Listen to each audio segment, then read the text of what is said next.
જૂનાગઢમાં 11 લાખની છેતરપિંડી કરનાર 3 શખ્સો સકંજામાં આવ્યા છે।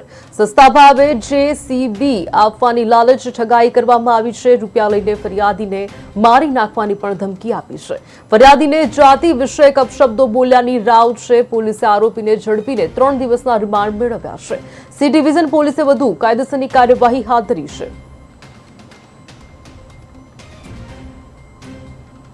શહેર સી ડિવિઝન પોલીસ સ્ટેશન ખાતે એક છેતરપિંડીનો બનાવ બનેલ છે।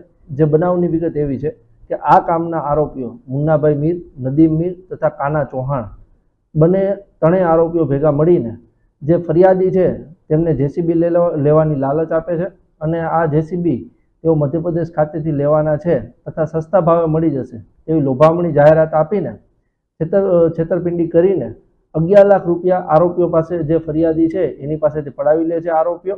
અને જે ફરિયાદી જે છે તે બાકીના આ અમાઉન્ટ એમને ના મળતા અને જેસીબી ના મળતા તેઓના ઘરે જાય છે।